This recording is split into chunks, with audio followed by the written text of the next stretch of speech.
Second Republic, ওদের মূল বক্তব্য যদি বলেন ভাই তুমি কি শুনলা, আমরা একটা সেকেন্ড রিপাবলিক ক্যাম্প করব। যারা ইয়াং প্লাবান গেছে এদেরকে জিজ্ঞেস করে দেখেন, তারা সেকেন্ড, তারপরে তাকে জিজ্ঞেস করেন ফলোয়িং কোশ্চেন, ভাই সেকেন্ড রিপাবলিক জিনিসটা কি, এটা হইলে কি হয় আর না হইলে কি কি হয় না, ও কিছু জানে না, কিন্তু ও কিছু জানে না। এবং এরাও জানে কিনা আমার সন্দেহ আছে ভালো মতে।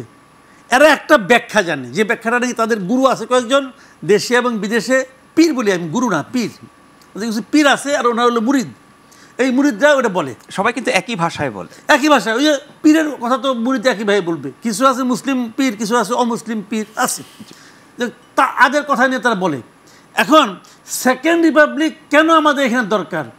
রিপাবলিক যখন ফ্রান্সে হয়েছিল সেই বাস্তবতা কি আমাদের এখানে আছে নাকি নাই কেউ জানে না, কিন্তু বলে দিল একটা। আরেকটা কি বললো, সেটা বললো হলো গিয়া যে গণপরিষদ করতে হবে, গণপরিষদ নির্বাচন করতে হবে একটা, এখনো বলছে। আচ্ছা গণপরিষদ জিনিসটা কি কেউ জানে না। সংবিধান প্রণয়নের জন্য 52 বছরে আমাদের 52 বছরের আমাদের গণপরিষদ কই? 70-এ হয়েছিল, 70-এ গণপরিষদ, ওটাই তো ইলেকশন করছে, ওটাই তো থাকছে, ওটা কি ভাঙিয়েছে? গণপরিষদের যে আইডিয়াল ব্যাপারটা, এটা হলো গণপরিষদ হবে, তারা একটা সংবিধান প্রণয়ন করবে, পাশ করবে, তারপরে গণপরিষদ বিলুপ্ত হয়ে যাবে, তবে সংবিধান অনুযায়ী নতুন একটা ইলেকশন হবে। হয়েছে আমাদের এখানে। তাহলে যে জিনিস আমরা কেউ দেখি নাই, কেউ ইউজ করি নাই, সেই জিনিসে তারা টানাটানি করতেছে, মানে তাত্ত্বিক ব্যাপার স্যাপার সব। মানে আমরা না দেখলেও তো নতুন কিছু করতে চাইতেই পারে, আরেকটা চাইতে পারেন, মানে প্রয়োজনীয়তা আমাকে তাকে বুঝাইতে হবে।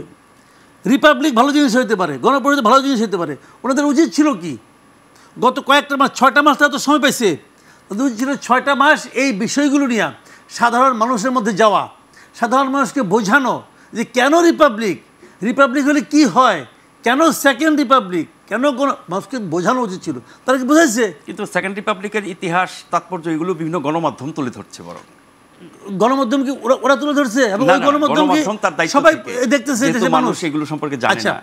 আরেকটা জিনিস কি নিয়ে আসছে ইনকিলাব, যে নাকি আজিজ ভাই বললো যে ইনকিলাব জিন্দাবাদ, এটা কি আমাদের ভাষা?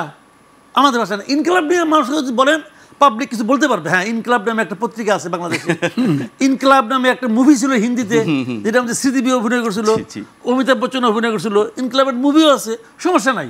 আর ইনকিলাব আছে বিদেশে অবস্থানরত ওনাদের পীরের কণ্ঠে, ওনাদের পীর সাহেব মাঝে মাঝে বলে ইনকিলাব জিন্দাবাদ।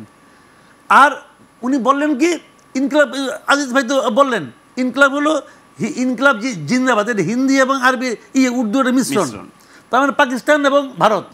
আবার নেতায় কয় যে আমরা পাকিস্তানপন্থীও না ভারতপন্থীও না, কিন্তু স্লোগানটা নিছি এই 2 জায়গার থেকে।